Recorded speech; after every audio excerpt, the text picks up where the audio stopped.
1457 will also make it a felony for a doctor to perform an abortion for that reason, and even allow the father or maternal grandparents to sue on behalf of the fetus.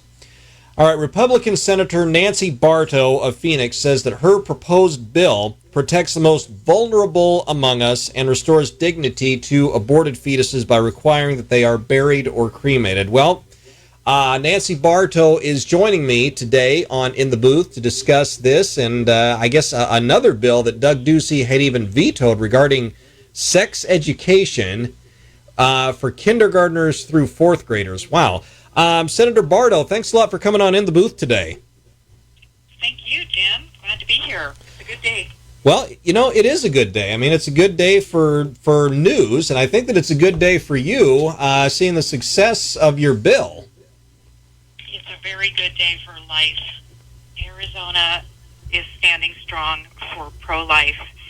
And his signing, Senate Bill 1457, is another great step in the direction of protecting unborn life, the most vulnerable of the unborn right now, because you nailed it. I mean, most reasonable people would think just because somebody has Down syndrome or perhaps dwarfism or cystic fibrosis, you wouldn't think that they were just automatically targeted for destruction in the womb, but they are, and it's becoming worse. People may not understand the risk, but in Europe it's really bad. I mean, 95% of Down syndrome children are aborted. 100% of them in Iceland, and in the U.S. it's 67%. That many are at risk, and so it's a strong statement that says no, this is not humane. So if a woman, for solely this reason, chooses to abort their baby for this reason, it's going to be against the law, and it's going to make people think about the value of human life. All right, well, Senator Barto, the first thing that comes into my mind is that the pro-choice people are all going to say that abortion is the law of the land and abortion on demand is the law of the land. That was decided by the infamous Roe v. Wade ruling in 1973 that says you can get an abortion for any reason you want. Are you at all worried about some people finding this unconstitutional and legal challenges coming for it? That was a major objection throughout the legislative process, but frankly, the courts have upheld this law, and it is law in 4 other states. And just 2 weeks ago, an Ohio law was upheld by a court of appeals, and so we put those findings in the amendment, citing its constitutionality. So no, it just like the courts have upheld bans on abortions for sex or reasons of choosing a male or a female or a race. Those have been upheld by the courts. This is the same type of discrimination that has been upheld by the courts, and so we're just putting in law those same protections in Arizona. Okay, so what do you think that this is going to expand in Arizona to include some of these other groups that you've talked about? Or, I don't know, maybe I'm ignorant of something. Maybe some of these other groups, like for sex or race or whatever, are already protected in Arizona. Yes, we passed that law several years ago, Jim. So, that's off the table already. The bill does several other things as well. It protects women from mail-in chemical abortions, which are happening more and more, especially with COVID, which is very dangerous, about 4 times more dangerous for a woman to get a medication or a chemical abortion. And now they're prescribing them through the mail, and so, endangering women even more. So that is prohibited in the bill in 1457. And it does a couple other things. It gives the woman a choice of cremation or burial when they choose an abortion. And so, this is a very pro-life bill that is making Arizona even more pro-life. It's unfortunate that this day and age, it's we just take this for granted that the slaughter of the unborn is a choice, but these are human beings that are being snuffed out, and we need to stand up for them.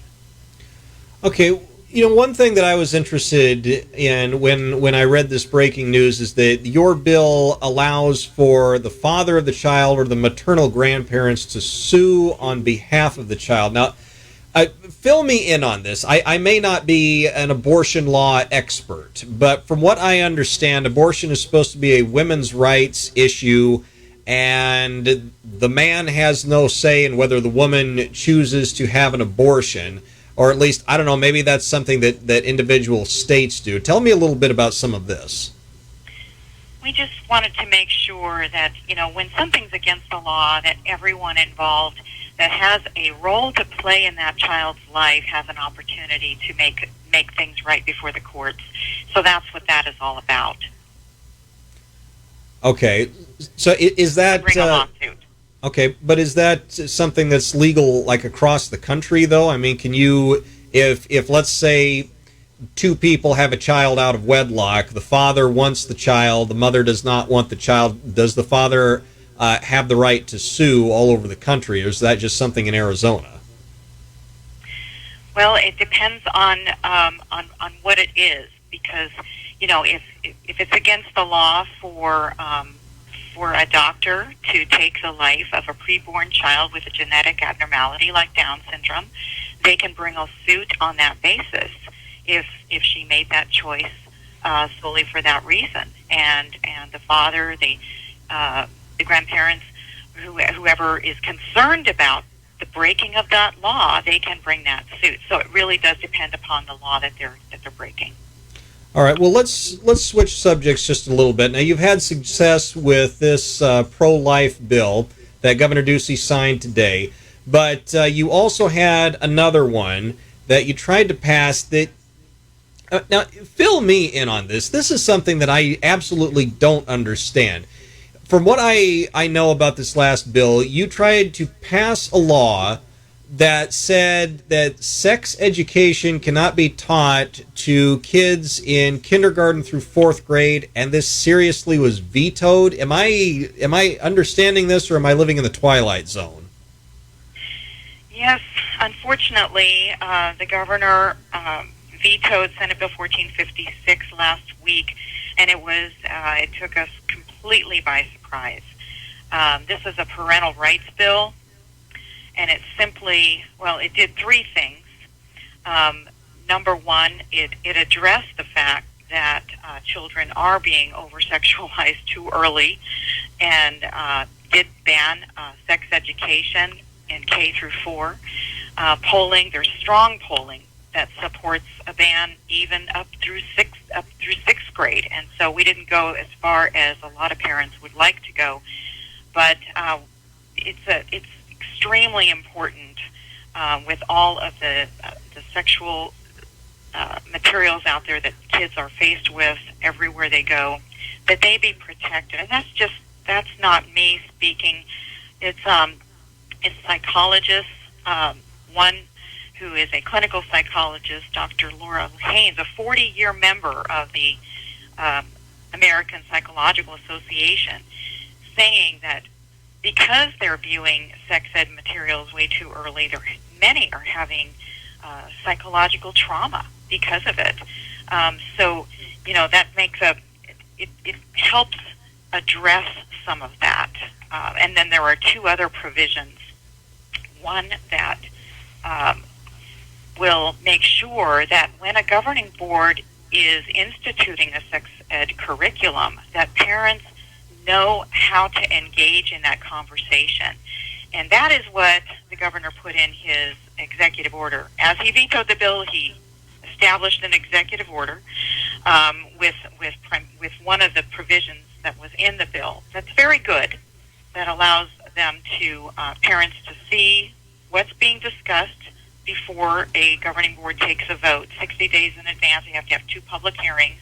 So all of that is well and good. But the other important provision that 1456 had was solved a really important problem that continues, and that is the fact that sex ed is being taught to children, and their parents have no way of knowing that it's being taught ahead of time so that they can opt their child out. Because it's not just being taught in sex ed or health classes. It's being included in all kinds of other classes. So we would have made a consistent policy across the board so parents really have control over what their child is learning and when. So it would make it a consistent opt-in. They would have to know what's being presented and then have an opportunity to look at that material and decide, is this what I want my child to see, to learn? And if not, hey, no, I'm not ready for him or her to view that. So that solution was not addressed because the bill was vetoed. You know, I'm trying to understand by what reason and logic somebody would want to veto a bill that would keep sex ed out of K through 4th grade schools. I mean, you know, Doug Ducey, he started to do a lot more that I think his political base would favor. He's gone down and he's thumped his chest about how he's going to do something about the border crisis, and now he has approved your pro-life bill, but for some strange reason, he vetoed this no sex ed in elementary schools bill.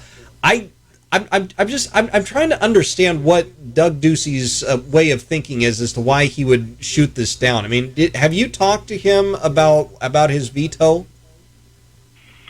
Well, we've been in communication with his staff about it, and from the plain language of the veto letter itself, they regarded the bill as overly broad and vague, and that it would stand in the way of child abuse prevention education in the early grades for at-risk children. That's what the veto letter says.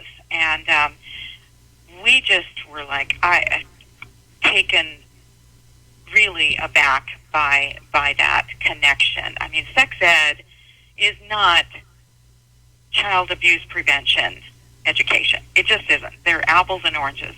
And if we had known that there was an issue where it could be interpreted as such, it could easily have been amended to clarify that. So,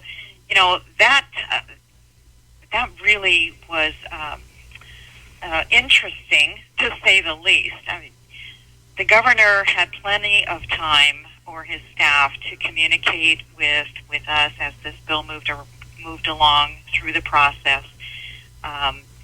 Amendments are common in legislation. It's part of the process. If people bring things up, I'm more than willing to accommodate thoughts that come up and concerns, and that never came up. And agencies that deal with child abuse, they often will stick their nose in and say, hey, this really could be a problem, and they get involved in the legislative process as well. We never heard from DCS or another agency about that issue. So I'm not sure, but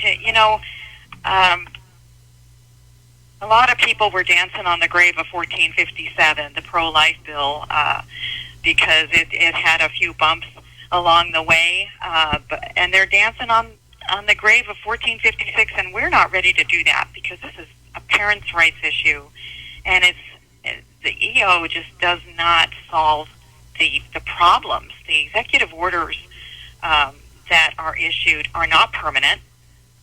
They're not law. They can easily be overturned by a subsequent governor. And in and of itself, what this executive order does, it only solves the one issue and leaves two unresolved. All right. All right. Well, Nancy Barto, thanks a lot for coming on today. And, as you said, that you're going to continue this fight because this is a parents' rights issue. So I imagine there will probably be another bill that you might pass to try to keep sex ed out of kindergarten, or maybe you might try to amend some of the issues that the governor's office had sent to you about this bill. I imagine you probably are looking at doing something like that in the future. Yes, we've got some language all ready to go, and we're open to suggestions by the governor's office and willing to work with them, but we're certainly not giving up. There's too many parents that are concerned, and they're just not being informed of what their children are learning in schools, and so that needs to be addressed. That's a statutory right now, and it's not being followed because there's no process that they are told to follow, and so they just make a decision themselves that I guess parents just don't need to know this. We're going to teach it, and if they ask what they're learning, you have to get a public records request or something. I mean, it's very, very difficult. We had parent after parent testify to the difficulty of getting information about what their kids are learning, and it just shouldn't be that hard. All right. Well, Nancy Barto, thanks a lot for coming on today. And, well, speaking of sex education, how would you like to be a parent similar to one that Nancy talked about just now in California, if you might have a transgendered person run for governor and possibly even win? Well, we're going to tackle that issue next on In the Booth, so you definitely don't want to miss that. That's going to be exciting. Ladies and gentlemen, stay tuned to Talk Central Phoenix. We're going to have more where that came from.